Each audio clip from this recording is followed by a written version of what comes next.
नमो हरिहन्ताणं नमो सिद्धाणं नमो आयर्याणं नमो वैज्ञायाणं नमो लोये सवसाहुणम्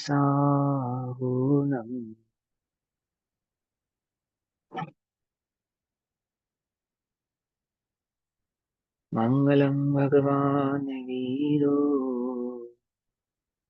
मङ्गलं गौतमो गणी मङ्गलं कुन्दकुन्दार्त्यो जैनधर्मोऽस्तु मङ्गलम् सर्वमङ्गलमाङ्गल्यं सर्वकल्याणकारकम् प्रधानां सर्वधर्माणां जैनं जयतु शासनम्।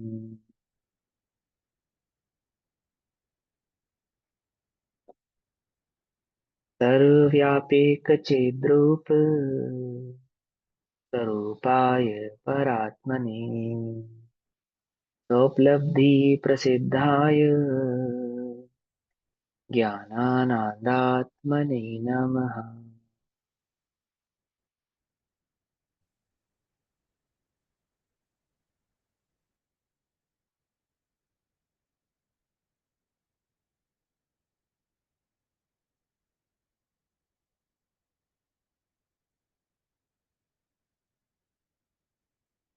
हमारी दोपहरकालीन कक्षा का विषय चल रहा है श्री प्रोचन सारजी परमागम। श्री प्रोचन सारजी परमागम में ज्ञान तत्व प्रज्ञापन के अंतर्गत सुख अधिकार की चर्चा चल रही है और यहाँ यह सिद्धि की जा रही है कि केवल ज्ञान ही सुख है, केवल ज्ञान से भिन्न कोई सुख नहीं है। ऐसा भाव यहाँ आचार्य देव हमको समझा रहे हैं। ठीक, देखो एक इस तरह की बात चल रही है यहाँ पर, जैसे सम्यसार परिशिष्ट में बात चली कि ज्ञान ही आत्मा है ना। तो वहां पे इस बात को भी समझाया ना कि ज्ञान ही आत्मा है। ऐसा कहकर हम ये नहीं कह रहे कि अनंत गुण नहीं है, और वे अनंत के अनंत गुण ज्ञान के सिवा ज्ञान से बाहर कहीं नहीं है, इसलिए वहां ज्ञान ही आत्मा है। इसी प्रकार से यहाँ सुखाधिकार में भाव चल रहा है कि ज्ञान है ना जो, वही सुख है, उससे अलग कोई सुख है कि ऐसा नहीं है। अब हम ऐसा नहीं कह रहे कि आत्मा में सुख नाम का गुण नहीं है, हम ऐसा नहीं कह रहे हैं। हम ऐसा नहीं कह रहे हैं कि अन्य सुख रूप से माने आत्मा में और कोई परिणमन नहीं है ज्ञान से, ज्ञान के सिवा अन्य कोई परिणमन नहीं है, अर्थात ज्ञान ही सुख कहकर हम उसके अभेद भाव को समझा रहे हैं। वहां सुख आदि कैसे कल्पना हुई ना, किसी को प्रश्न उठा कि क्या आत्मा में सुख नाम का अलग से कोई गुण नहीं है, आप ज्ञान को ही सुख कह रहे हो। तो कहते वो है, लेकिन वो सुख ज्ञान से भिन्न कुछ नहीं है। वो ज्ञान की परिपूर्णता जो है वह ज्ञान का अनाकुलित लक्षण ही है और उससे अलग कुछ नहीं है। ठीक, समझाएंगे, इसे टीका में आएगा आपको भाव आगे समझ में। देखो क्या कहते हैं, देखो अभी जैसे मंगलाचरण किया तो क्या कहा, सर्वव्यापक चिद्रूप, क्या अर्थ है इसका। अद्वैत ब्रह्मवादियों जैसा अर्थ लगता है या नहीं लगता। क्यों, अद्वैत ब्रह्मवादी भी तो यही कहते हैं। ये समझते हो तुम, अद्वैत ब्रह्मवादी द्वैत ब्रह्मवादी ये सब बात समझ में नहीं आती होगी है ना। देखो साधारण सी बात समझाता हूँ, जैसे अपने यहाँ आकाश द्रव्य है, जैसे अपने यहाँ आकाश द्रव्य का स्वरूप है ना, तो आकाश द्रव्य का स्वरूप है बिल्कुल ऐसा ही वहां पर जीव द्रव्य को माना गया अद्वैत ब्रह्मवादियों ने। जो अपने यहाँ आकाश द्रव्य की स्थिति है वो उनके यहाँ पे किसकी स्थिति है, जीव द्रव्य की स्थिति की। एक जीव द्रव्य है कैसा, जैसा जैनियों का आकाश द्रव्य है, वास्तव में वो आकाश द्रव्य नहीं है, वो जैन एक जीव द्रव्य है। यानी कि सब जगह एक क्या व्याप्त है, एक जीव ही व्याप्त है, अखंड रूप से एक जीव बस। उसको कहते हैं अद्वैत ब्रह्मवादी। ने आत्मा कितना बड़ा है कि जितना बड़ा आकाश है। और द्वैत ब्रह्मवादियों ने क्या माना, तो उन्होंने कहा कि नहीं, आत्मा इतना बड़ा नहीं। तो बोले कितना बड़ा है, तो बोले आत्मा राई के दाने जितना है। क्या कहा, आत्मा राई के दाने जितना है। और कोई कहता है वो आत्मा राम यानी शरीर के सेंटर में कहीं स्थित रहता है, कोई कहता है जहाँ हृदय है वहां स्थित रहता है, कोई कहता है सर में रहता है, आदि आदि ऐसे मान्यता मानी गई। जीव के मतलब एक पॉइंट पे आत्मा स्थित रहता है, ये अद्वैत ब्रह्मवादियों की मान्यता है। जैन क्या कहते हैं, शरीर आत्मा कितना है कि बोले वो सर्वांग पंचात्मा। में देह, देह प्रमाण है, देह प्रमाण है। आत्मा कितना है, बोले आत्मा देह प्रमाण है। मैंने जिस देह को उसने प्राप्त किया है, और उस देह का जितना प्रमाण होगा उतना ही आत्मा का प्रमाण है। ये अंतर है, वह तीन प्रकार से माना गया। सभी छह दर्शनों में ये तीन भेद है, जिसमें जैन जैन दर्शन तो यही मानता है कि देह प्रमाण है। बाकी जितने भी विश्व के दर्शन है वो दो भेदों से मानते हैं उसको, आत्मा की सत्ता को। एक तो कहता है कि अलूकाकाश लुकाकाश जैसा आत्मा है, और एक कहता है कि राय के दाने जितना है उससे भी सूक्ष्म आत्मा है। ऐसा ऐसा उसका आकार प्रकार मानते हैं। उसी के आधार से सारी बाकी चर्चाएं चलती हैं। अब यहाँ हमें जो मूल बात समझानी है, अब यहाँ क्या कहते हैं, जैसे हमने कहा अद्वैत ब्रह्मवादी, तो अद्वैत ब्रह्मवादी हमने कहा सर्वव्यापक चिद्रूप। तो सर्वव्यापक चिद्रूप है, ऐसा कहने पर हमें कोई छल ग्रहण नहीं हुआ। हमें मालूम है सर्वव्यापक चिद्रूप कहने का तात्पर्य यह है कि वह सर्वज्ञता की बात कर रहे हैं, ज्ञान के सर्वज्ञ होने की बात कर रहे हैं। उसके कारण आत्मा को सर्वगत और सभी ज्ञेय पदार्थों को आत्मगत ऐसा कहा जाता है ना। इसी प्रकार यहाँ पे का आत्मा ही ज्ञान ही सुख है, अर्थात केवल ज्ञान ही सुख है। तो कोई छल ग्रहण करने वाली बात नहीं है। हमें मालूम है कि आत्मा में अनंत गुण है, इसमें सुख नाम का भी एक गुण है। ऐसा होने पर भी हम ज्ञान को ही सुख इसलिए कह रहे हैं क्योंकि वह सुख उस ज्ञान से कहीं बाहर कुछ अलग प्रवृत्त होता नहीं है, अर्थात वह ज्ञान का ही एक निराकुल लक्षण है, इससे अलग और कुछ नहीं। ठीक। क्या कहते हैं, गाथा नंबर 60। गाथा नंबर 60 प्रवचन सार की 60 नंबर की गाथा है। तात्पर्य वृत्ति टीका में ये गाथा 62 हो जाती है। ठीक, पेज नंबर 152 है। पहले गाथा पाठ पढ़ेंगे। जम केवलम तिनाणम तम सौखम परिणमम च सोचैव यैदो तस्य न व्रणिदो जम्हाघादिखयं जादा केवल संज्ञा वाला ज्ञान वही सुख और वही परिणाम। केवल ज्ञान का जो परिणाम है, परिणमन है, वह सुख रूप भी है और वह ज्ञान ही है। घाति कर्म के क्षय से उसमें खेद नहीं कहते भगवान। खेद तो घातीय कर्मों का होना है, तो वह वहां पर वह मोह आदि घातीय कर्म नहीं है, इसलिए केवल ज्ञान स्वभाव से ही सुख स्वरूप है। वहां पे किसी प्रकार का कोई खेद नहीं है। पिछली गाथाओं में समझा चुके हैं, वह मोह है, मोह ही दुख का कारण है, तो वहां मोह नहीं है, तो इसलिए वह केवल ज्ञान सुख स्वरूप ही है। दोनों ही प्रकार के महामोह यानी कि दर्शन मोह और चारित्र मोह, दोनों ही प्रकार के मोह का भाव हो जाने के कारण वो केवल ज्ञान स्वभावता ही सुख स्वरूप हो गया है। अब 154 नंबर का पेज है, 62 नंबर की गाथा हो जाएगी तात्पर्यवर्ती टीका में। हमें तात्पर्यवर्ती टीका पढ़नी है। तात्पर्य माने क्या मतलब है किसका, आचार्य कुंद कुंद देव और आचार्य अमृतचंद्र देव ने जो गाथा नंबर 60 में कहा, उसका क्या मतलब है, क्या कहना चाहते हैं वो हमसे। तो वह सरल भाषा में आचार्य जयसेन देव कहते हैं। 155 नंबर का पेज, टीका पढ़ेंगे। क्या कहते हैं, अब अनंत पदार्थों को जानने के कारण केवल ज्ञान भी खेद रूप है, ऐसा पूर्व पक्ष होने पर निराकरण करते हैं। पूर्व पक्ष होने पर अर्थात कि किसी जीव का पहले से ही ऐसा पक्ष है, किसी की ऐसी मान्यता है कि इतना जानते हैं तो दुखी होते होंगे। क्या कहा, इतना जानते हैं दुखी होते होंगे सब कुछ जानने के कारण, या सब कुछ जानने के परिणाम के कारण, है ना। ऐसा किसी ने पक्ष रखा तो उसको कहते हैं। जो केवल ज्ञान है ना, केवल ज्ञान वह सुख है।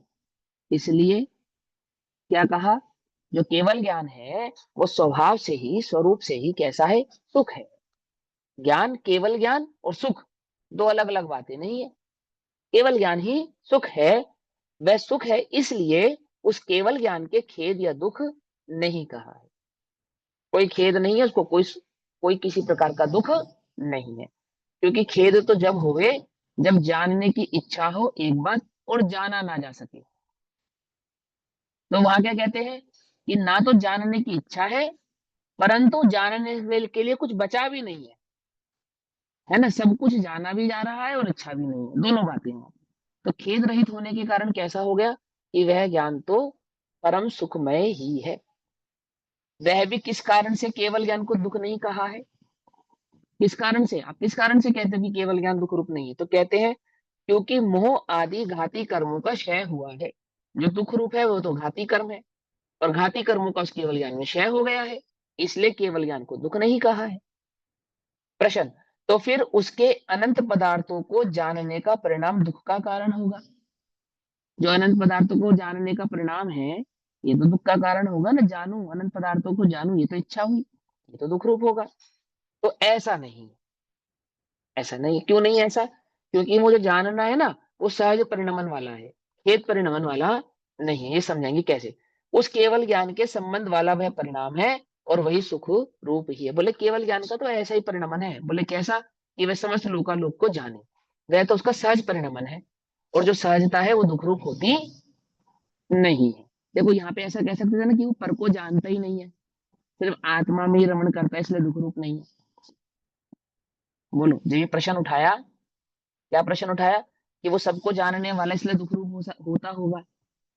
तो आचार्य कह सकते थे कि भाई वो पर को जानना तो व्यवहार से कहा था, वास्तव में तो वह आत्मा को ही जानता है, आत्मा में ही स्थिर रहता है, आत्मा का ही अनुभव करता है, इसलिए वहां पे दुख नहीं है। ऐसा कह सकते थे ना। क्योंकि जैसे चार्य जो है, इनकी तो शैली यही है कि नयों के आधार से बात को कहना। क्या कहा? जयसेनाचार्य की जो शैली है ना, वो कैसी शैली है? कि जब वह अपने भाव को स्पष्ट करते हैं, तो नयों के आधार से स्पष्ट करते हैं। तो हाँ, ये यहाँ पे नए लगा देते कि वहां तो सबको जानना व्यवहार से कहा है, वास्तव में तो वो पर को जानते नहीं है, ज्ञात परिणमन होता नहीं है, एक आत्म भाव में ही स्थिर रहते हैं, आत्मा का ही अनुभव करते हैं, ज्ञेय आकार में ज्ञान को ही जानते हैं, इसलिए वहां पे खेद नहीं है, और इसलिए वह सुख स्वरूप है। ऐसा कह सकते थे या नहीं कह सकते? बोलो, नयों के विभाग में ये बात कही जा सकती है या नहीं कही जा सकती? कि नयों के विभाग से ये बात कही तो जा सकती है। समझे या नहीं समझे? नयों के विभाग से ये बात कही तो जा सकती है, बिल्कुल कही जा सकती है, कोई आपत्ति नहीं है। लेकिन उस नयों के विभाग को स्पष्ट करने में जो निपुण है, ऐसे ही जैसे नदेव, ऐसी बात यहाँ कहते नहीं है। क्यों नहीं कहते? क्योंकि यहाँ वे केवल ज्ञान के स्वरूप को भली प्रकार से समझते हैं। यहाँ दृष्टि के विषय की बात नहीं चल रही है, यहाँ तो वस्तु के स्वरूप की बात चल रही है कि वह केवल ज्ञान का सहज ही भाव ऐसा है कि वह समस्त लोकालोक को जानता है, वो स्वभाव है उसका। और स्वभाव में क्या नहीं लगते? क्या नहीं लगते मालूम? स्वभाव में नए नहीं लगते। मैं नहीं लगते। समझे? ये बात समझना ध्यान से। आगे क्या कहते हैं सुनो। इसका विस्तार है, विस्तार भी कौन कर रहा है? स्वयं जैसे नदेव ही कर रहे हैं। क्या विस्तार करते हैं? ज्ञानावरण दर्शनावरण के उदय होने पर क्या होता था? कि ज्ञान और दर्शन की जो प्रवृत्ति है वो पूर्ण रूप से नहीं होती थी। ज्ञान पर आवरण और दर्शन पर आवरण। तो ज्ञानावरण और दर्शनावरण के उदय होने पर एक साथ पदार्थों को जानने में असमर्थ बना होने के कारण क्या होता है? क्रम एवं साधन के व्यवधान का ग्रहण होने पर खेद होता है। अर्थात जिसको ग्रहण कर रहे हैं ना, किसको ग्रहण कर रहे हैं? पदार्थ को जानने को जान रहे हैं। तो पदार्थ को जानने में क्या हो रहा है? एक हर्डल क्रिएट हो रहा है। या तो हम उसको पूर्ण रूप से नहीं जान पा रहे हैं, या फिर क्रम से जान रहे हैं। क्यों? क्यों बोले? ज्ञान और दर्शन पर आवरण के कारण। दर्शन देखने रूप में है, ज्ञान जानने रूप में है। ऐसे दो गुण हैं आत्मा में, अलग अलग गुण नहीं, अलग अलग गुण है, एक ही गुण है ऐसा नहीं, है ना। ऐसा होने पर वो क्या कहते हैं? कि जब उन पे आवरण होता है, तो आवरण होने के कारण एक साथ नहीं जान पाते एक बार, और क्रम से जानते हैं। बोले ये खेद है। ये तो खेद की बात है, क्योंकि जानने में जो स्वरूप की परिणति है या स्वरूप का परिवर्तन है, वो पूर्ण रूप से नहीं हो पा रहा है। तो कहते हैं क्रम एवं साधनों व्यवधान ग्रहण होने के कारण खेद होता है।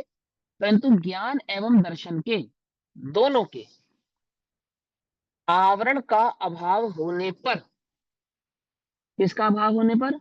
आवरण का अभाव होने पर एक साथ ग्रहण में, अर्थात एक साथ देखने और जानने में या जानने में केवल ज्ञान के खेद नहीं है, अपितु सुख ही है, क्योंकि वहां सहज परिणमन है ना।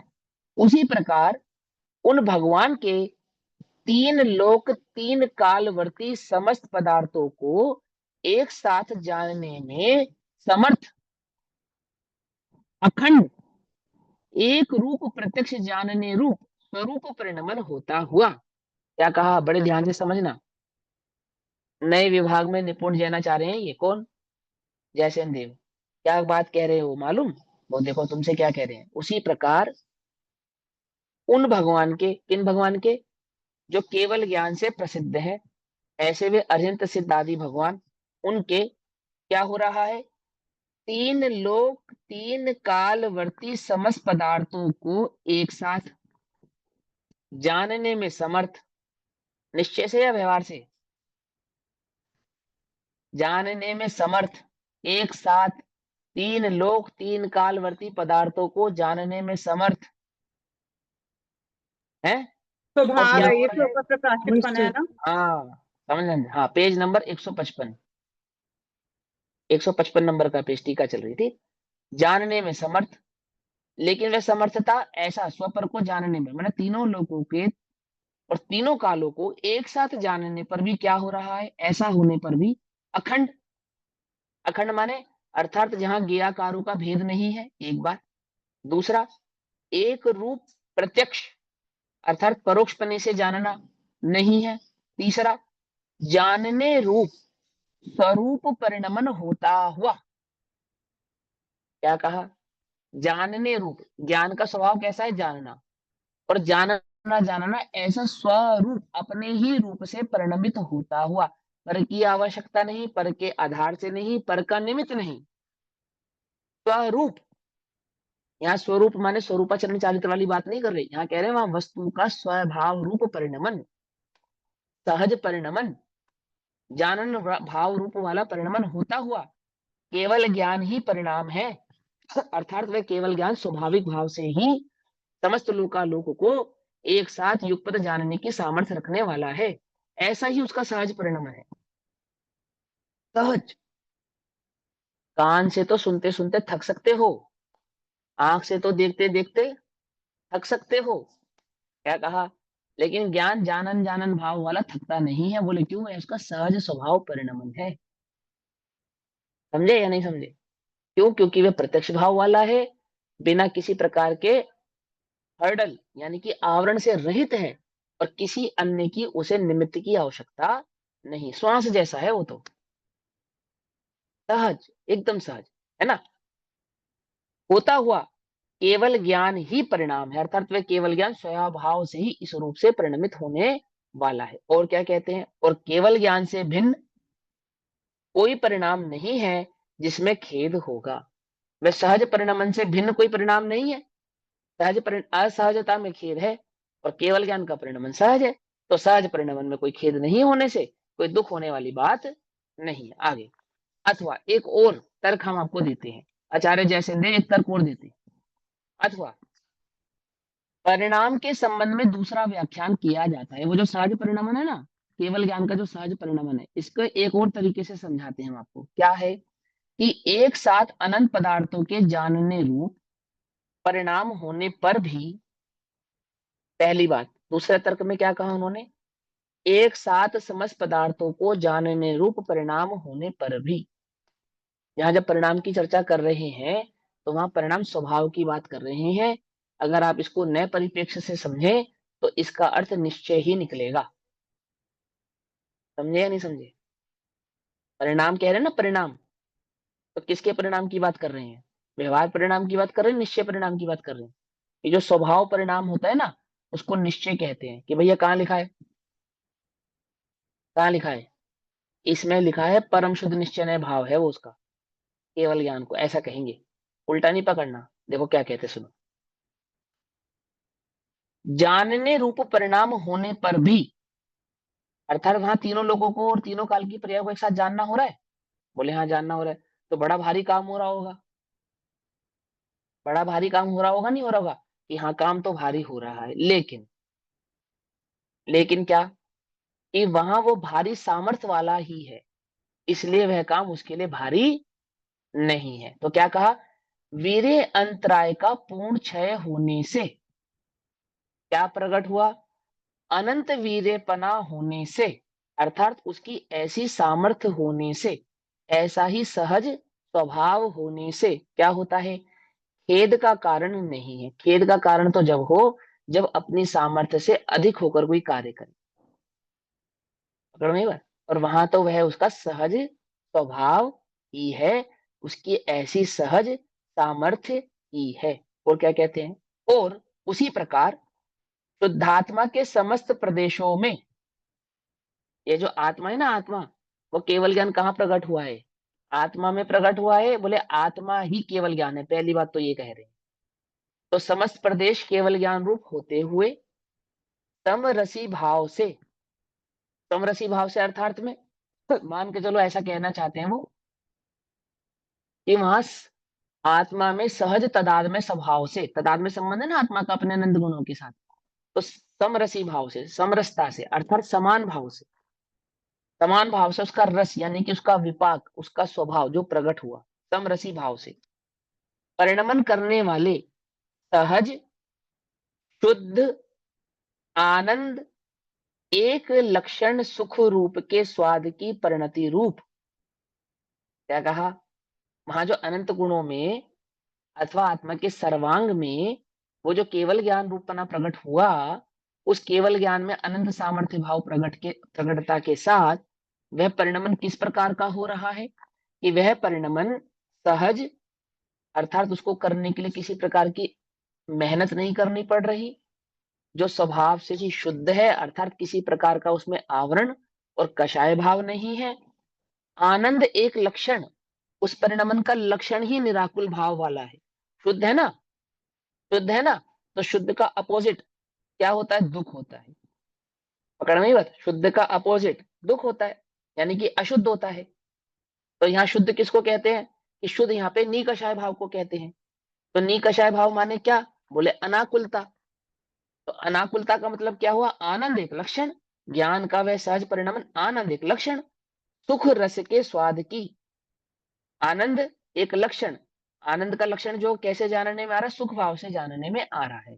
सुख रस के स्वाद की परिणति रूप आत्मा के सानिध्य से अभिन्न आकुलता में खेद, अनाकुलता में खेद नहीं है। अर्थात वहां जो सुख है उस ज्ञान से अथवा उस आत्मा से कुछ जुदी वस्तु नहीं होने के कारण, ज्ञान का ही सहज परिणमन स्वभाव से ही निराकुल होने पर खेद रहित सुख है।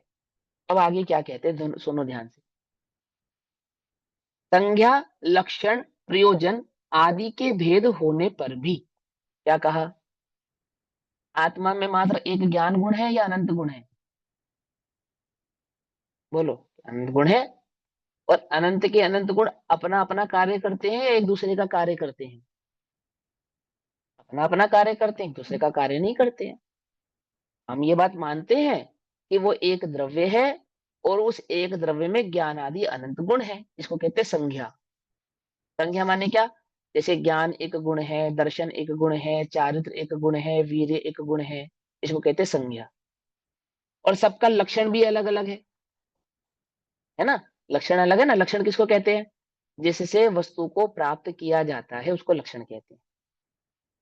तो वस्तु को प्राप्त करने का लक्षण कौन है? सुख है या ज्ञान है? कि आत्मा को प्राप्त करने का लक्षण तो ज्ञान है। तो यहाँ ज्ञान संज्ञा है, अर्थात ज्ञान नाम का एक गुण है, जानन उसका लक्षण है, ठीक। और प्रयोजन अर्थात हे उपादेयपना उसमें है। तो आत्मा में अनंत गुण है, पकड़ना ध्यान से।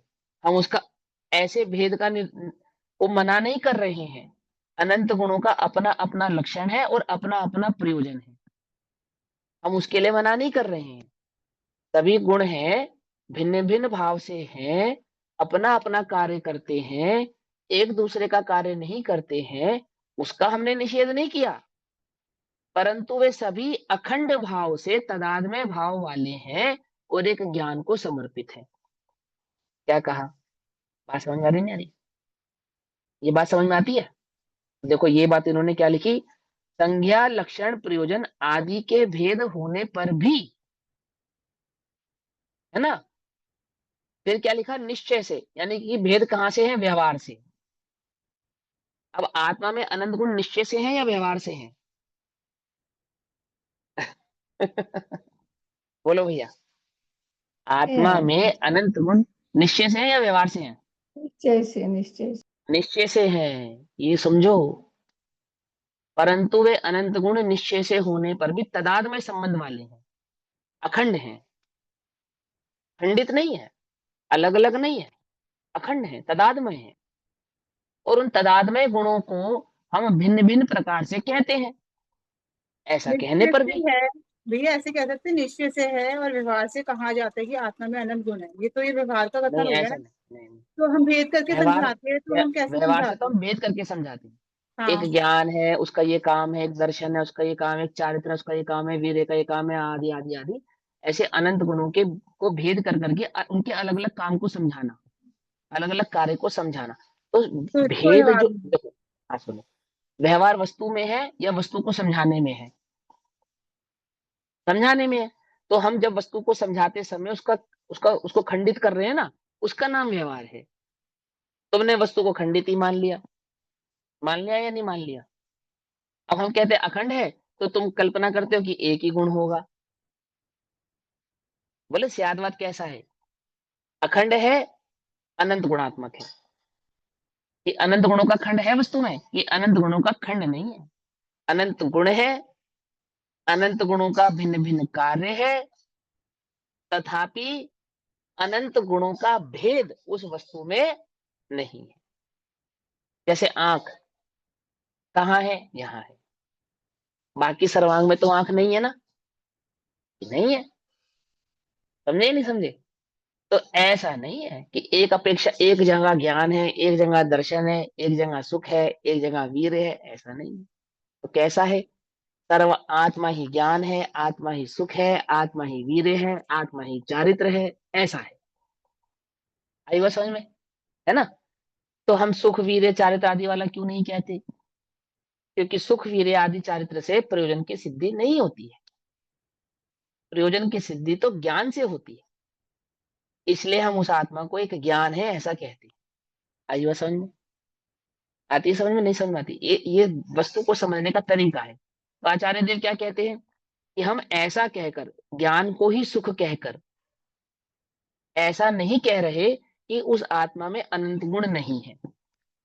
जैसा सियादवाद अधिकार में समझाया कि हम उस आत्मा को ज्ञान मात्र कहकर ऐसा नहीं कह रहे कि उसमें अनंत गुणों की सत्ता नहीं है, परंतु वे अनंत गुण ज्ञान से कुछ भिन्न नहीं है, ऐसा। ऐसे यहाँ क्या कहते हैं कि वहां संज्ञा लक्षण प्रयोजन आदि के भेद होने पर भी अनंत गुण है, अनंत गुणों का अलग अलग कार्य है, अलग अलग परिणाम है। ऐसा होने पर भी निश्चय से अर्थात स्वभाव से अभेद रूप से परिणमन करने वाला ही सुख कहा जाता है। अर्थात ज्ञान में जो निराकुल भाव परिणमित हुआ है उसको सुख कहा जाता है। वह सुख कैसा है कि ज्ञान के निराकुल भाव से कुछ भिन्न नहीं है, अभेद भाव वाला है। आई बस समझ में? तुम सुख को अलग समझो और ज्ञान को अलग समझो, कि हम सुख और ज्ञान की सत्ता समझाने के लिए उन्हें भिन्न भिन्न करके भले ही कह दें, परंतु उस सुख का परिणमन उस ज्ञान से जुदा होकर होने वाला नहीं है। आ रही बात समझ में? नहीं समझ में आ रही है? ऐसा कह रहे हैं कि ज्ञान का जब भी परिणमन होगा, सुख का जब भी परिणमन होगा, उस ज्ञान से भिन्न कहीं नहीं होगा। अर्थात वह ज्ञान ही जब निराकुल भाव से परिणमित होगा तो हम उस ही को सुख कहेंगे। आई बात समझ में? पकड़ में आती है बात? नहीं पकड़ में आती? वह ज्ञान निराकुल भाव से परिणमन होगा, उसको क्या कहेंगे? उसी को सुख कहेंगे। अभी तुम्हारे पास ज्ञान है या तुम ज्ञान हो? क्या समझे है? कि हमारे पास ज्ञान भी है और हम ज्ञान भी है, कोई बात नहीं, स्यादवाद का ऐसे चमत्कार है। ठीक है ना? और ये ज्ञान जब निराकुल भाव से परिणमित होता है तो क्या कहलाता है? सुख होता है। अब सुखी होने के लिए तुम आकुलित होते हो और कल्पना करते हो कि सुख होगा। अब ज्ञान में जो आकुलता है वही तो दुख है। क्या कहा? सुखी होने के लिए ज्ञान यदि आकुलित हो रहा है तो ज्ञान सुखी कैसे होगा बोलो? क्योंकि ज्ञान का आकुलित भाव ही दुख है। आ रही बात समझ में? नहीं आ रही? निराकुल हो जाओ। क्या निराकुल हो जाओ? सहज ज्ञान का जो सहज जानन भाव है, ऐसे सहज भाव आनंद जानन भाव की स्थिति स्टेज, उसी का नाम सुख है। सहज परिणति का नाम सुख है। आ रही है बात समझ में? नहीं आ रही? ना जानने की कल्पना कि मैं ये जानू ना, ये इच्छा, ना इतना जानने में क्यों आ रहा है, ना ये भाव, दोनों ही भाव नहीं। पकड़ में आती है बात, नहीं पकड़ में आती है तो समझाने की अपेक्षा। ना तो ये विकल्प, ये जानू ये जानू ये जानू, ना तो ये विकल्प, अथवा ये जानने में क्यों आ रहा है, ये जानने में क्यों आ रहा है, ये जानने में क्यों आ रहा है। जो जानने में आ रहा है अथवा जो जानने में नहीं आ पा रहा है, इन दोनों विकल्पों से परे जो सहज जानन भाव है वह तू है। आया कुछ समझ में? जो जानने में नहीं आ रहा है ना वह भाव, और जो जानने में आ रहा है ना वह भाव, जो सहज जानन रूप है वह भाव कैसा है? वह तू है, और वह सहज निराकुल भाव वाला है। पकड़ में ही बात ऐसा। तो क्या कहते हैं, इसीलिए यह सिद्ध है। सिद्ध है माने हैंस प्रूफ, प्रूव्ड है। क्या प्रूव्ड है? कि केवल ज्ञान से भिन्न सुख नहीं है। सुख कोई जुदी वस्तु नहीं है। ज्ञान का पूर्ण निराकुलपना प्रकट हो जाना ही सुख है। ज्ञान का आंशिक निराकुल हो जाना ही आंशिक सुख है, और ज्ञान का पूर्ण निराकुल हो जाना ही पूर्ण सुख है। आई बात समझ में? वर्तमान में भी, लोक में भी कषायों की मंदता होने पर जो सुख भाव अनुभव में आता है वो वास्तव में ज्ञान की निराकुलता का ही द्योतक है। माने आकुलता का कम हो जाना इस सुख का कारण है, और आकुलता का अभाव हो जाना परम सुख का कारण है। पकड़ में ही बात ऐसा। उसी कारण केवल ज्ञान में खेद संभव नहीं है। ठीक। ये संज्ञा लक्षण प्रयोजन समझ में आ गया ना? पहले भी पूछा था आपने, अभी समझ में आ गया ना? संज्ञा लक्षण और प्रयोजन। संज्ञा किसको कहते हैं? वस्तु को, या वस्तु के गुणों को भी संज्ञा कहते हैं, जिसकी हम चर्चा कर रहे हैं, जो मेन पॉइंट है, जैसे ज्ञान दर्शन सुखवीर, इनको संज्ञा कहते हैं। कर्म कांड, जीव कांड में शायद, हाँ गोमट सार जीव कांड में शायद 562 या शायद 563 या 560 भी हो सकती है, 60 61 62 नंबर की एक गाथा है। वहां संज्ञा की परिभाषा करते समय ज्ञान को संज्ञा कहा। वो चार संज्ञा वाली संज्ञाओं की बात नहीं है यहाँ पर। जो चार संज्ञा होती है मैथुन परिग्रह आदि, उनकी बात नहीं है यहाँ पर। यहाँ किसकी बात चल रही है? वो हम जिसकी मुख्यता से कथन कर रहे हैं, है ना। लक्षण किसको कहते हैं? कि जिससे लक्ष्य की प्राप्ति होती है। तो ज्ञान ही संज्ञा है, ज्ञान ही लक्षण है, और ज्ञान ही प्रयोजन है ना। एक तो ये भी अपेक्षा है, और एक अपेक्षा क्या है? अनंत गुण है, तो अनंत गुणों का भेद है, सबके अपने अपने काम है, अपने अपने कार्य है। प्रयोजन माने जो जिस रूप में परिणमित होते हैं वो उनका प्रयोजन हो गया। लक्षण क्या हो गया? जो जो उनका स्वभाव है वो उनका लक्षण हो गया। और संज्ञा क्या हो गई? जो जो उनके नाम है वो सब संज्ञा हो गई। जैसे ज्ञान दर्शन सुख वीर्य, तो ज्ञान का क्या काम है? कि जानन जानन जानन। तो जानन भाव से परिणमित होना, यही उसका लक्षण और यही उसका प्रयोजन हो गया। इसी प्रकार से अन्य गुणों में लगाना। तो वो क्या कहते हैं? अनंत गुणों का भेद है, उसका मना नहीं कर रहे हम, परंतु भेद होते हुए भी अभेद भाव है, और ज्ञान का परम निराकुलपना ही सुख है। सुख उससे भिन्न कोई अन्य वस्तु नहीं। इतनी बात समझ में आ गई? अब आगे कहते हैं, अतः अब पुनः केवल ज्ञान सुख स्वरूप है। अब फिर से हम ये बात कहते हैं कि केवल ज्ञान सुख स्वरूप है। अच्छी ये जी तरह एक से क्वेश्चन से भली पूछना प्रकार चाह से। रहा था, आपने ये हाँ, निकाला, बोलो। बहुत दिनों से चल रहा था। जैसे अपन ज्ञान गुण को पकड़ते हैं, तो ज्ञान गुण के इतने भेद हैं, हम छद्मस्त कहीं भी बह जाते, कोई भी गुण में, मतलब उसके भेद में अटक जाते। और सुख गुण के सिर्फ दो ही भेद हैं, सुख और दुख। तो उसमें जल्दी निवृत्ति हो जाती है हम लोगों की। बहुत बढ़िया। ज्ञान के कितने भेद हैं? ज्ञान के जैसे अपन कई भेद हैं, जहां भी लगा लो, मतलब मति बताओ का तो, ये बताओ तो ये सही। तो ये मानते ही हैं अपन, मति सुतापदी ये आप तो ज्ञान के 1000 भेद मानो, मानने की मनाही नहीं है। हम हाँ, सुख के 1000 भेद मानते हैं, आप ज्ञान के 1000 मानते हो। है कितने ये बताओ? 5 कल्पना करो, ज्ञान के 5 भेद हैं या कहे जाते हैं? कहे जाते हैं, है तो एक ही। फिर भेद है ज्ञान में कोई या नहीं है? बट भेद किसको हम कहते हैं? छात्रों के हिसाब से तो वैसे लग जाते हैं ना उसी में, कि इस लगता अपेक्षा तो, से आया, इसकी ये अपेक्षा से आया। लगना, लगना तो, लगना ही तो सारा मिथ्यात्व है। लगना ही तो सारा मिथ्यात्व है। और किसका नाम मिथ्यात्व है? वस्तु का जो निर्धार करना है, अर्थात उसका जो स्वभाव पकड़ना है, वो लगने से पकड़ना है या आगम से पकड़ना है? आगम से पकड़ना। आगम से पकड़ना है ना। फिर अच्छा, अब सुख की बात करते हैं। सुख के कितने भेद हैं? दो भेद हैं। सुख और अच्छा, कौन कौन से? हाँ? सुख सुख और और दुख। दुख तो बस। सुख का भेद है, दुख सुख का भेद है। नहीं, दुख तो भेद कषाय नहीं, का भेद दोनों है, चीज इसमें आती हैं। दुख तो कषाय का भेद है। जैसे तुमने मति, श्रुत, अवधि, मनपरे और केवल ये ज्ञान के भेद करे, ऐसे सुख के भेद बताऊं कैसे होते हैं? आंख का सुख, कान का सुख, नाक का सुख, स्वाद का सुख, स्पर्शन का सुख, मन का सुख। इंद्रियों इंद्रियों की समझे या अपेक्षा। नहीं समझे? ये भेद हुए नहीं? तो ज्ञान से ज्यादा भेद हो तो सुख में बैठेंगे, क्योंकि सुख में 6 भेद है। क्या कहा? ज्ञान के तो 5 है ना, सुख हम्म। के 6 भेद हैं। और एक बात सुनो, ज्ञान के 5 भेदों में से मेरे पास तो सिर्फ 2 ही उपलब्ध हैं, 3 की तो टेंशन ही नहीं लेनी मेरे को। लेकिन सुख के भेदों में तो 6 के 6 उपलब्ध हैं, तो इसको मानूं क्या? कुछ बात समझ में आती है नहीं? ये तर्क किनका है मुझे मालूम है, ठीक। अब वो हमसे 1 to 1 चर्चा करे तो हम उन्हें समझाएं। ये तर्क कहाँ से आता है, कौन निकाल के लाया है, ये तर्क हमें मालूम है। लेकिन हम आपसे ये कहना चाहते हैं, वो बिल्कुल विपरीत दशा है, रख दो साइड में, सब देखा दिखाया है। वो बिल्कुल विपरीत भाव है। समझे या नहीं समझ में? बात, मूल बात समझो। हमें क्या लगता है, यह आगम क्या कहता है, अंतर है इन दोनों में। लगता तो जीव को अनादि से ये लगा ना, सबकी सुनी अनुभूत परिचित भोग बंधन की कथा, ये तो अनादि से सुनी सुनाई है, ये लगता है मुझे, तो यही लगता है। तो मेरा लगना सही है, ये जो आगम की दृष्टि है वह सही है। सही क्या है ना? तो आगम में किस प्रकार से समझाया है वह समझ, ऐसा। चलो आगे चलते हैं। अब कहते हैं, अब पुनः एक बार फिर से केवल ज्ञान सुख स्वरूप है, ऐसा कहकर यह निरूपण करते हुए, अर्थात ऐसा कहते हुए उपसंहार करते हैं, अर्थात अपनी बात को यहाँ पर समाप्त करते हैं। उपसंहार कहना मतलब संपन्न करना या समाप्त करना या समापन करना। हम एक बार फिर से अंत में इस बात को कहते हुए, फिर से कहते हुए, क्या कहते हुए कि केवल ज्ञान ही सुख है। सुन लो फिर से, गड़बड़ मत करना, जाते जाते फिर कह रहे हैं आपसे, क्या कह रहे हैं?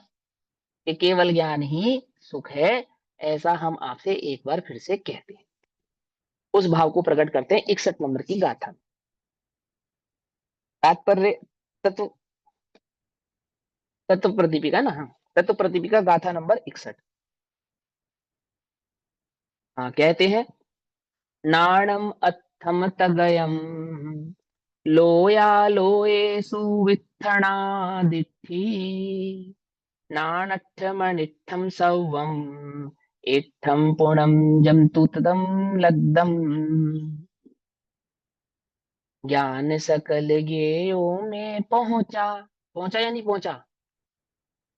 ज्ञान सकल ज्ञेयो में पहुंचा या नहीं पहुंचा है? समझ गए? सर्वगत। अर्थात ज्ञान ने जो नहीं। सकल ज्ञेयो को जान लिया, उसको कहते हैं पहुंचा।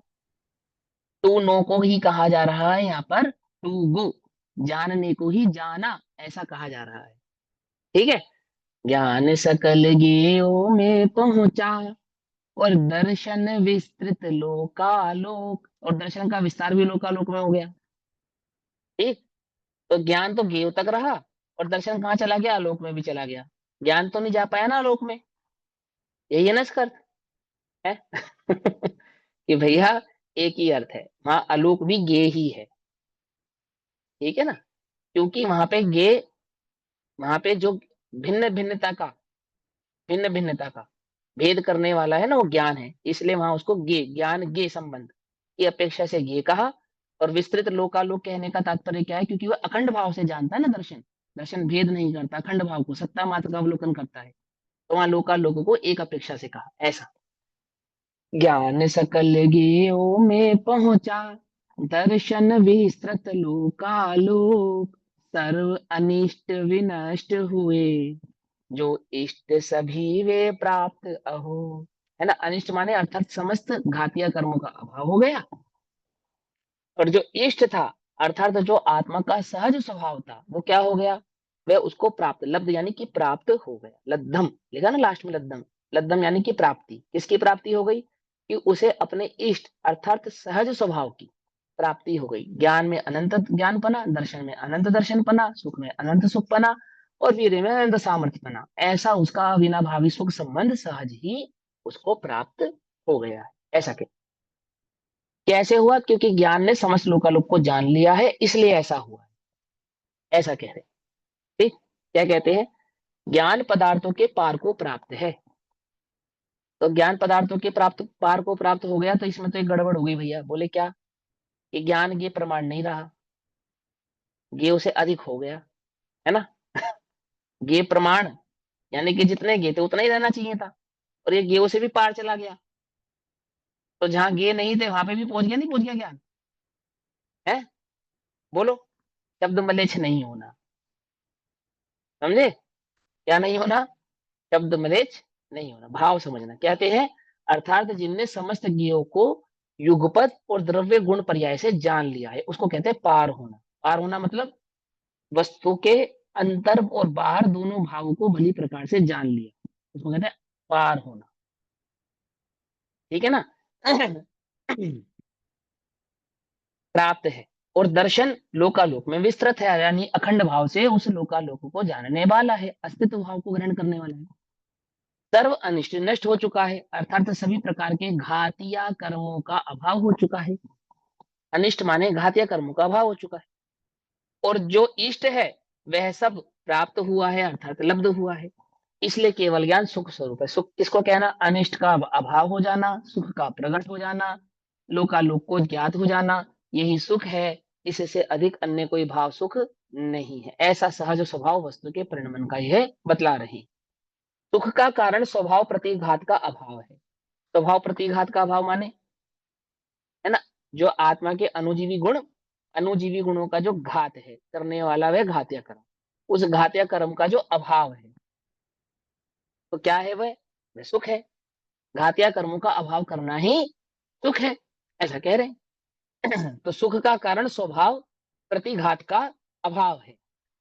जो स्वभाव के प्रतिघातक हैं उनका अभाव कर देना ही सुख है। तो स्वभाव का प्रतिघातक कौन है?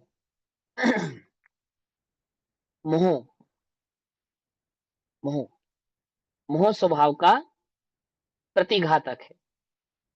आत्मा का स्वभाव दर्शन ज्ञान है। मेरा स्वभाव क्या है? ज्ञान और दर्शन। चिति चैतन्य भाव, ज्ञान लक्षण और दर्शन लक्षणा इज इक्वल टू चिति भाव। चिति माने चैतन्य। जब हम कहते हैं आत्मा का चैतन्य लक्षण है, कहने का तात्पर्य ज्ञान दर्शन लक्षण है।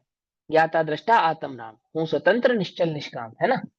मैं ज्ञान आनंद स्वभावी हूँ, मात्र जानना देखना मेरा काम, आदि आदि, है ना। दर्शन ज्ञान है।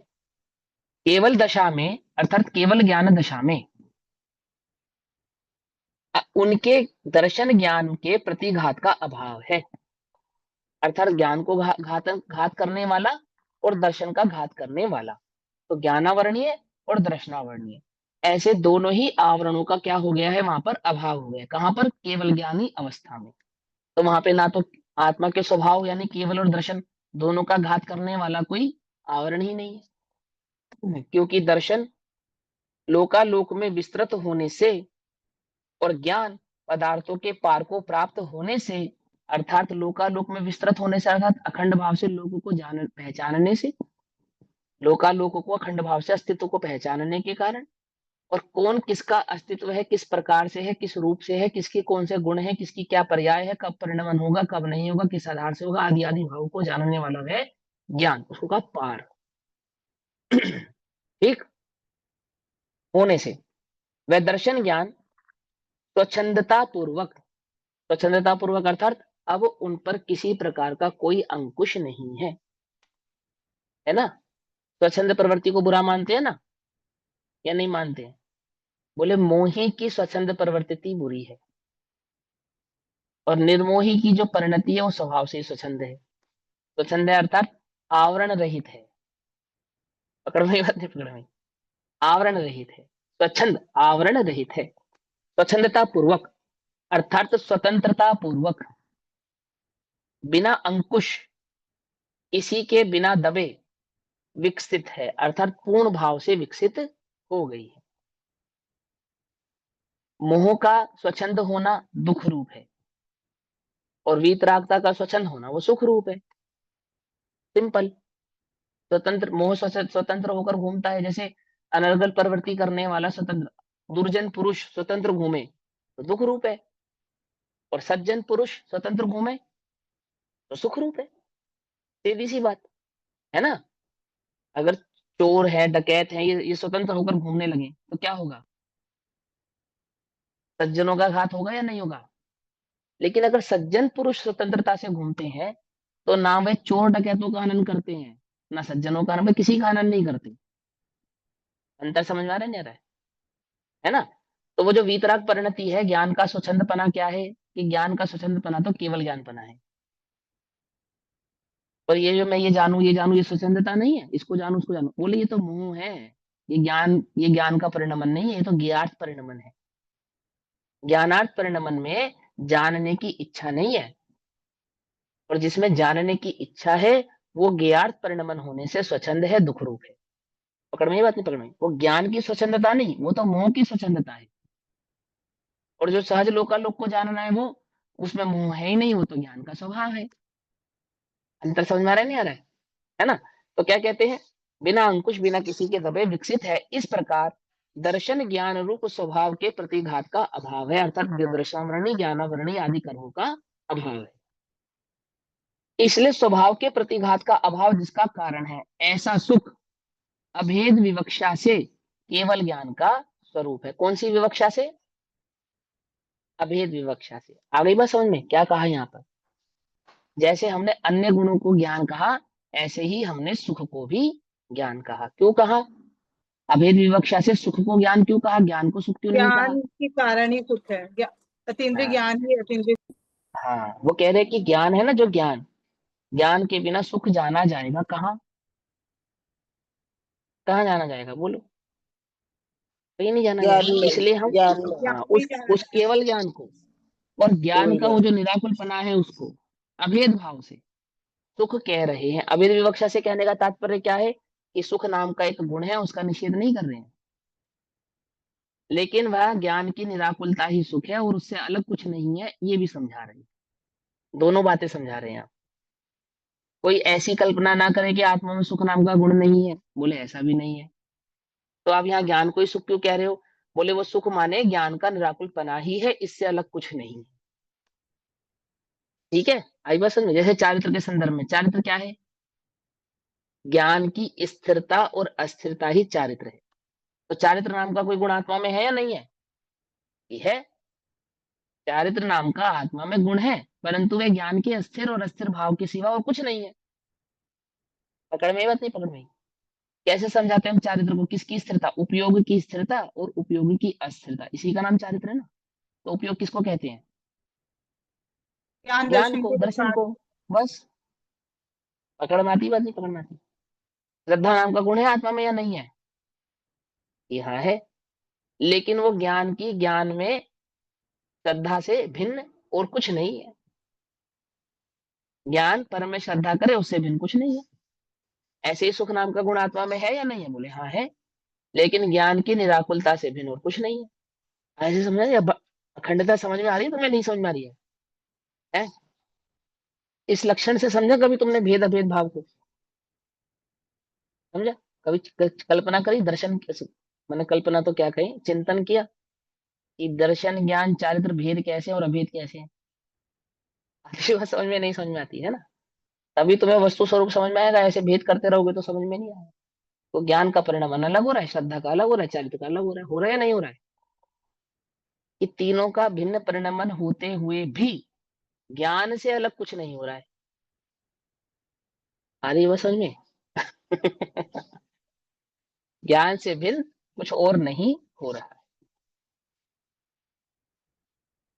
प्रकारांतर से केवल ज्ञान की सुख स्वरूपता बतलाते हैं। प्रकारांतर से है ना, भेद से। और केवल ज्ञान सुख ही है, क्योंकि सर्व अनिष्टों का नाश हो चुका है। वह केवल ज्ञान कैसा है, कि वह जब केवल ज्ञान प्रकट हुआ तो कैसे प्रकट हुआ, कि समस्त घातिया कर्मों के अभाव पूर्वक प्रकट हुआ। तो समस्त घातिया कर्मों के अभाव पूर्वक प्रकट होने के कारण समस्त घातिया यानी कि अनिष्ट का नाश हो चुका है, और संपूर्ण इष्ट की प्राप्ति हो चुकी है। और अनंत दर्शन ज्ञान सुख विदे जो आत्मा का सहज स्वाभाविक भाव था, वह प्रकट हो चुका है। केवल अवस्था में सुखोपलब्धि अर्थात सुख की प्राप्ति, सुखोपलब्धि अर्थात सुख की प्राप्ति के, हाँ बोलो, के विपक्ष भूत, यानी कि सुख का जो अपोजिट था, क्या था?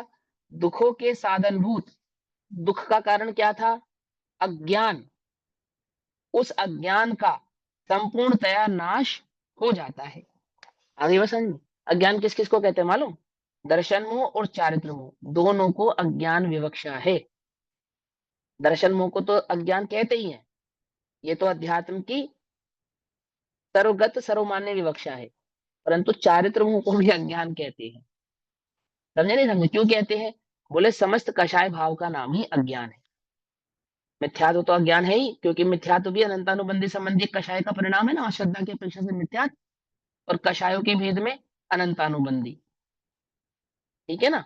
तो वह तो अज्ञान भाव रूप वाली है ही, और अन्य तीन कषाय तो वह भी अस्थिरता होने के कारण अज्ञान का ही एक भेद है। ऐसा पकड़ में आती है बात? नहीं पकड़ में आती? तो क्या कहते हैं? ये संपूर्णतया वाला नाश हो पॉइंट नहीं जाता है। समझ में आया कि प्रत्येक अरे आने वाले नाम कषाय, कषायों को क्यों आपने अज्ञान का भेद कहा? कषाय, कषाय का भेद है ना, कषाय का नाम ही अज्ञान है। लेकिन दुख का अज्ञान कारण तो क्या है? वास्तव में मिथ्यात्व का नाम है ना, मतलब हाँ ना, तो अनंतानुबंधी से वर्जित है। अध्यात्म की शैली में अज्ञान मिथ्यात्व को ही कहते हैं, और आगम में समस्त कषाय भाव को अज्ञान कहते हैं। उसमें कोई बात ही नहीं। अज्ञान माने क्या? बोले अज्ञान जो दुख का कारण है वो अज्ञान, बस इतनी सी बात। ठीक है ना? ऐसा अगर ऐसा मानोगे मात्र, ज्ञान का तो फिर भाव क्षयिक का समय तो दृष्टि हमने को। निकाला था ना, अज्ञान का मतलब होता है कि जो ज्ञान स्वभाव को नहीं जानता है ज्ञान। तो इस अपेक्षा से हाँ, तो वो प्रत्येक आने वाले आदि का शायद ज्ञान भाव नहीं है ना, जो आपने बताया उस अपेक्षा से हम कह सकते हैं। सुनो सुनो सुनो, स्वभाव को नहीं जानता था, ये अज्ञान है। अब स्वभाव में स्थिर नहीं है, ये अज्ञान नहीं है? क्या कहा? स्वभाव को नहीं जानता था तो स्वभाव जान लिया, बस हो गया काम। क्या समझे या नहीं समझे? कि मुझे ये तो पता है कि मेरे घर में 1 किलो सोना है, ये मुझे पता है, और इसकी 1 करोड़ रुपए कीमत है, ये तो मुझे पता है। तो तू भूखों क्यों मर रहा है? तू भूखों क्यों मर रहा है? पता है 1 करोड़ रुपए कीमत है, मैं बेचकर आज 1 करोड़ रुपए ले आ सकता हूँ और अपनी भूख मिटा सकता हूँ, अर्थात अपनी गरीबी, अपनी दरिद्रता मिटा सकता हूँ। तो क्यों नहीं मिटा रहा? क्या ये अज्ञान नहीं है? क्या समझे नहीं पॉइंट समझे? क्लियर हुआ। हाँ समझे ना, ये तो है ही। स्वभाव की खबर नहीं है, ये तो अज्ञान है ही। लेकिन खबर होने पे स्थिर नहीं है। तो स्थिर क्यों नहीं है? जब तुझे प्रमाद का अनंत सुख दोष का है। कारण, हाँ, प्रमाद का दोष है। पकड़ में नहीं पाए? पकड़े उस अपेक्षा से कह रहे हैं आप। ऐसा मानेंगे तो फिर अनंत सुखी मानो क्षयिक सम्यक दृष्टि को तुम। क्षयिक सम्यक दृष्टि को केवल ज्ञानी जितना अनंत सुखी मान लो, फिर केवल ज्ञान प्रकट करने की क्या आवश्यकता है? पकड़ में ही बात नहीं? पकड़ में ऐसे थोड़ी ना। तो वह तो अज्ञान, पहले में पहला ज्ञान तो यही है कि स्वभाव की खबर नहीं है। परंतु स्वभाव की खबर हो जाने पर, जैसे हमें मालूम चल गया, उसके बाद भी दुनिया में मूर्ख ही कहेगी ना कि कैसा मूर्ख है, पता है इतना है सब कुछ है फिर भी ऐसा काम नहीं कर रहा है, ऐसे कह रहे ना। ऐसे ही आगम परिवेश में क्या कहा जा रहा है कि स्वभाव की खबर होने पे भी मैं कैसा मूर्ख है, स्थिर नहीं हो रहा। समझे नहीं समझे? ऐसी बात है। तो क्या कहते हैं? संपूर्ण इष्ट की प्राप्ति हो चुकी केवल अवस्था में, यानी केवल ज्ञान अवस्था में सुखोपलब्धि के विपक्ष, अर्थात उसके जो अपोजिट है वो क्या है? वो दुख है। और दुख का जो साधन है वो क्या है? दुख का साधन अज्ञान है। तो अज्ञान का संपूर्णतया नाश हो जाता है। तो केवल ज्ञान पर संपूर्णतया नाश होता है, क्षयिक सम्यक दर्शन का संपूर्णतया नाश होता है अज्ञान का? बोलो। अज्ञान का संपूर्णतया नाश कहाँ होता है? क्षयिक सम्यक दृष्टि को होता है, या केवल ज्ञान अवस्था में होता है? केवल ज्ञान अवस्था में। हाँ, क्योंकि अज्ञान किसका नाम है? कि स्वभाव को नहीं जानने का नाम तो अज्ञान है ही, और लोकालोक को नहीं जानने का नाम भी अज्ञान है। पकड़ में ही बात या नहीं समझ में है? अपने स्वभाव को नहीं जानता, ये तो अज्ञान है ही। लेकिन समस्त विश्व के पार नहीं हुआ ना, अर्थात अनंत विश्व को जो नहीं जानने के, समर्थ को प्रकट नहीं होने का नाम भी अज्ञान है। और सुख का साधन भूत परिपूर्ण ज्ञान उत्पन्न होता है। देखो, सुख का साधन भूत क्या है? वो ज्ञान का परिपूर्ण भाव, संपूर्ण भाव, अर्थात वह केवल ज्ञान भाव। इसलिए केवल ही सुख है, अर्थात केवल ज्ञान ही सुख है। प्रपंच से अधिक विस्तार से बस हो। अब इससे अधिक क्या विस्तार करें तुम्हारे लिए? समझे नहीं समझे? बस हो। अब इससे अधिक विस्तार करने की आवश्यकता नहीं है। ज्ञान अधिकार में तो ज्ञान बताया ही, सुखाधिकार में भी हम तुम्हें ज्ञान की विवक्षा बता कर क्या कह रहे हैं? बस हो। अब आगे क्या कहते हैं? अब इसी भाव को आचार्य जयसेन देव तात्पर्य वृत्ति गाथा में कहते हैं। तात्पर्य वृत्ति गाथा में ये जो 61 नंबर की गाथा है, ये 63 नंबर की हो जाती है। पेज नंबर 157 भाव पढ़ते हैं। अब पुनः भी, अब फिर से दोबारा केवल ज्ञान की सुख स्वरूपता को अन्य प्रकार से दृढ़ करते हैं। एक अन्य प्रकार से दृढ़ करते हैं। अन्य प्रकार कुछ नहीं है, अन्य प्रकार कुछ नहीं है, प्रकार वही है, बस थोड़ा सा तरीका बदल गया। जैसे समझो, जैसे मैंने बताया था ना, बैंक में पैसा डिपॉजिट करते तो डिपॉजिट स्लिप में कितने प्रकार से लिखते हैं, एक ही बात 3 प्रकार से लिखते हैं। बात एक ही होती है, बात एक ही होती है। 1 लाख रुपए लिखना है तो न्यूमेरिकल भी लिखते हैं, फिर उसको लेटर्स में भी लिखते हैं, और फिर उसको नोटों की काउंटिंग में भी लिखते हैं कि कितने रुपए के कौन कौन से नोट थे। तो अलग अलग 3 बातें लिखते हैं, एक ही बात लिखते हैं, एक बात को 3 प्रकार से लिखते हैं बस। ऐसे ही यहाँ पे एक ही बात को एक और तरीके से कहते हैं, ऐसा। तो कोई बात अलग समझानी है, कोई सिद्धांत अलग समझाना है, कोई भाव अलग समझाना है, ऐसा कुछ नहीं है। भाव तो वही है, सिद्धांत भी वही है, बस थोड़ा और अन्य प्रकार से कह रहे हैं, क्योंकि तुम्हारी बुद्धि हमसे ज्यादा तार्किक है ना। आचार्य कह रहे हैं हमसे ज्यादा तार्किक है तुम्हारी बुद्धि। भिन्न भिन्न प्रकार के तर्क लेकर आते हो, तो तुम्हारे को सर्व प्रकार से निश्चित कर दे, इस अपेक्षा से भी, इस अपेक्षा से भी, इस अपेक्षा से भी बात यही रहने वाली है, बदल जाने वाली नहीं है, ऐसा कहते हैं। अब पुनः भी केवल ज्ञान की सुख स्वरूपता को अन्य प्रकार से दृढ़ करते हैं। ज्ञान या केवल ज्ञान ज्ञेय पदार्थों के अंत को प्राप्त है। अंत को प्राप्त है अर्थात ज्ञेयों के समस्त भाव को प्राप्त है। केवल ज्ञान संपूर्ण विश्व के समस्त भावों को भली प्रकार से जानने वाला है। ठीक है ना, ये शैली है लिखने की, या उनकी बात को कहने की शैली, तरीका है उनका, अंत है। दृष्टि या केवल दर्शन लोक तथा अलोक व्यापी है। जो दर्शन गुण है ना, इसको दृष्टि कह रहे हैं यहाँ पे, सम्यक दृष्टि वाला दृष्टि नहीं। जो आत्मा की दृष्टि अर्थात जो देखने वाला गुण है, अर्थात जिसको हम दर्शन गुण कहते हैं, वह केवल्य दर्शन लोक तथा अलोक व्यापी है, अर्थात लोक आलोक का भेद किए बिना। लोक आलोक व्यापी है कहने का तात्पर्य क्या, कि ज्ञान लोक आलोक व्यापी नहीं है। कि हम ये कहना चाहते हैं कि वो कैसा है, कि वह अभेद भाव से अस्तित्व मात्र को ग्रहण करने वाला है, लोक आलोक का भेद नहीं करता है। ये अर्थ हमने कहां से निकाला, कहां से निकाला, यह हमने आगम से अर्थ निकाला। अगर हम आगम में दर्शन के स्वरूप को भली प्रकार से नहीं समझेंगे, तो यहाँ प्रवचन 60 जी में दर्शन का क्या स्वरूप है, किस अपेक्षा से कही जा रही बात समझ में नहीं आएगी। आई बात समझ में? ठीक है, फिर क्या कहते हैं, अनिष्ट दुख और ज्ञान के अज्ञान वे सभी नष्ट हो गए हैं। अर्थात जो घातिया कर्म थे, तो वे अनिष्ट दुख और अज्ञान वे सभी नष्ट हो गए हैं, यानी दर्शन मोह और चारित्र मोह, वे सभी क्या हो गए हैं, वे सभी पूर्णतः भाव को नष्ट हो गए हैं। पुनश्च जो इष्ट ज्ञान एवं सुख है, अब यहाँ पे एवं डाल दिया ना, अभी तक तो क्या कहते आ रहे थे, ज्ञान ही सुख है, ज्ञान ही सुख है, ज्ञान ही सुख है। अब यहाँ क्या समझा रहे हैं, कि पुनश्च जो इष्ट ज्ञान अर्थात जो केवल ज्ञान एवं सुख है, वास्तव में वे सभी प्राप्त हुए हैं। अर्थात वहां ज्ञान में सुख भाव वास्तव में प्रकट हो गया है, क्योंकि वहां पर अनिष्टता का जो कारण था, ऐसे घातीय कर्मों का अभाव हो गया। ठीक, अब आगे कहते हैं, उसका विस्तार कहते हैं। क्या विस्तार कहते हैं, कि स्वभाव के प्रतिघात के अभाव रूप सुख होता है। फिर वही बात है ना, वास्तव में केवल ज्ञान एवं केवल दर्शन दोनों स्वभाव है। आत्मा का ज्ञान और दर्शन स्वभाव है, और ज्ञान और दर्शन स्वभाव कैसा है, कि ज्ञान की पूर्णता और दर्शन की पूर्णता ये आत्मा का सहज स्वभाव है।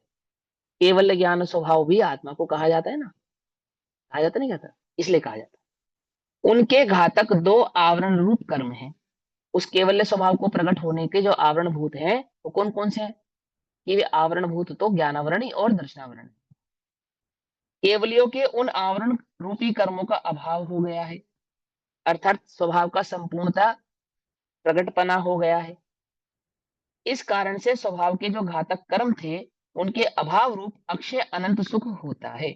घातक का अभाव हो जाने के कारण अघातक भाव अर्थात सुख भाव सहज ही प्रकट होता है।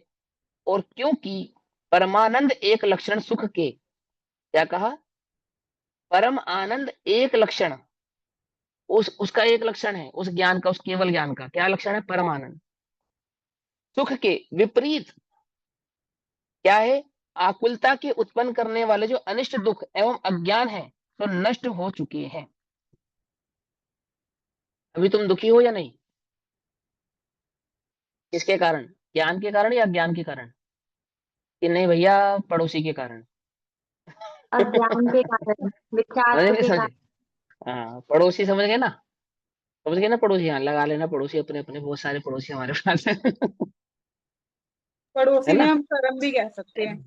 हाँ, सारे ही हैं वो तो, सब पड़ोसी हैं। शरीर भी पड़ोसी, द्रव्य कर्म, भाव कर्म और नो कर्म, तीनों पड़ोसी हैं। है अज्ञानी नहीं तो है? पड़ोसी, अज्ञानी तो पड़ोसी है। हाँ, तो वो क्या कहते हैं कि भैया दुख का कारण कौन है? दुख का कारण है ज्ञान नहीं होना, ऐसा। और सुख का कारण क्या है? बोले ज्ञान होना। तो ज्ञान है तुम्हारे पास या नहीं है? ज्ञान है या नहीं है? बोले सुख का कारण है, पहचानो उसे, ये कह रहे हैं। समझे नहीं समझे? वो ज्ञान है, उसको नहीं पहचानते हो, ये दुख है। ज्ञान है, उसको पहचानो, ये ये कह सुख है। सकते हैं भैया ज्ञान है पर दृष्टि नहीं है, इसलिए दुख है। अब तो जैसे मर्जी कहो, एक ही बात को अनेक प्रकार से कह सकते हैं। कह सकते नहीं कह सकते हैं? एक ही बात तो कह रहे हैं इतनी देर से, अलग अलग प्रकार से। आप भी कह सकते हो। आगे क्या कहते हैं? और क्योंकि पूर्वोक्त लक्षण रूप सुख के, जो हमने सुख का ऊपर लक्षण कहा, क्या लक्षण कहा सुख का? अनाकुल लक्षण। अनाकुल लक्षण माने क्या? अज्ञान का अभाव। अज्ञान का अभाव माने क्या? सुख का घाती प्रकट कर्मों होना। का अभाव। हाँ, ऐसा। अभाव की अपेक्षा से ऐसा, और स्वभाव की अपेक्षा से ज्ञान का निराकुल आदि होना, अर्थात उसका पूर्ण होना। अविनाभावी तीन लोक के उदर रूपी विवर में, फिर से कहते हैं अविनाभावी, अर्थात ज्ञान में जो केवल ज्ञान पना है ना, वो केवल ज्ञान लक्षण, उस ज्ञान से अविनाभावी भाव वाला, अर्थात ज्ञान अर्थात समस्त लोगों को जानने वाला एक बात, और परम निराकुल लक्षण वाला, ऐसा। तीन लोक के उदर रूपी विवर में रहने वाले समस्त पदार्थों को, अर्थात जो तीनों लोकों में छह द्रव्य रहते हैं, उदर में माने भीतर, लोक और अलोक भाव से जो छह द्रव्य रहते हैं, उनको एक साथ प्रकाशन करने वाला, अर्थात जानने वाला इष्ट ज्ञान प्राप्त हुआ है, स्वाभाविक ज्ञान प्राप्त हुआ है। इष्ट माने स्वाभाविक ज्ञान प्राप्त हुआ है, अतः जाना जाता है कि केवलियों का ज्ञान ही सुख है, ऐसा अभिप्राय है। अर्थात ज्ञान सुख का कारण है, ऐसा अभिप्राय है। वो कौन सा ज्ञान? वो जो केवल्य ज्ञान, केवल्य दर्शन सुख स्वरूप प्रकट हुआ है, वह केवल्य ज्ञान, केवल्य दर्शन स्वभाव से ही सुख रूप है, ऐसा यहाँ अभिप्राय है। अब गाथा नंबर 62 में यह श्रद्धा कराते हैं कि केवल ज्ञानियों को ही परमार्थिक सुख होता है, अन्य किसी को नहीं, है ना? अब ऐसा छलनीकरण करना सम्यक दृष्टि को नहीं होता आदि आदि भाव समझाएंगे पूरा डिटेल में कि केवल ज्ञानी परम सुखी है, और परम सुख का मार्ग उस केवल ज्ञान से अलग अलग या जुदा या भिन्न कुछ नहीं है, ऐसा यहाँ भाव समझाएंगे। तो वह भाव हम चर्चा समय अनुसार करेंगे। तब तक के लिए सभी को जय जिनेन्द्र। ओम नमः शिवाय। निज निधि निज में बताई यह अनंत उपकार है, उसके लिए जिनवाणी माँ को वंदना शत बार। नमो हरिहंता नमो